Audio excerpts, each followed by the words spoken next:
Unlimited entertainment सिर्फ YouTube पर। अगर आपने अभी तक हमारा चैनल सब्सक्राइब नहीं किया तो अभी सब्सक्राइब करें और बेल आइकॉन को क्लिक करके हमारी लेटेस्ट वीडियोस के बारे में अपडेट जानें। सब्सक्राइब कीजिए और हम आपको लिए चलेंगे आपकी फेवरेट वीडियो की तरफ। अस्सलामुअलैकुम नाजरीन।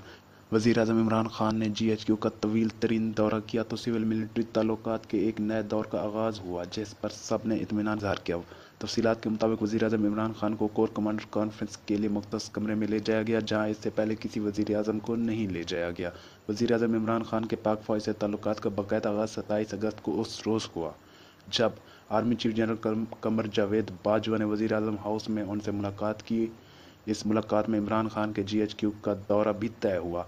जनरल बाजवा से मुलाकात के 2 रोज़ बाद वज़ीर-ए-आज़म अपनी काबीना के चंद अहम तरीन अरकान के हमरा जनरल हेड क्वार्टर रावलपिंडी पहुंच गए, जहां वज़ीर-ए-आज़म और आर्मी चीफ की 25 मिनट वन-ऑन-वन मुलाकात भी हुई।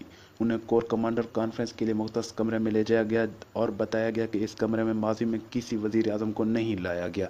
वज़ीर-ए-आज़म के इस गैर मामूली दौरे के मौके पर DG military operations DG ISI ने वज़ीर-ए-आज़म और उनके साथ आने वाले काबीना के अरकान को मुल्क को दरपेश मसाइल पाकिस्तान के America, Bharat, Afghanistan, Iran, Saudi Arab से ताल्लुकात के बारे में तफसीली तौर पर आगाह किया। DGMI ने मुल्क में दहशत गर्दी के हवाले से तफसीली briefing the.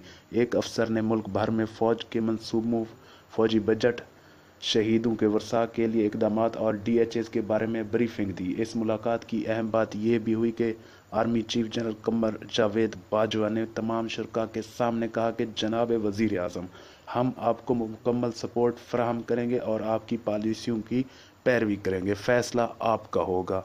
Thanks for watching. मज़ीद अच्छी वीडियोज़ के लिए हमारे चैनल को सब्सक्राइब कीजिए, वीडियो को लाइक कीजिए, शेयर कीजिए। अल्लाह हाफिज़।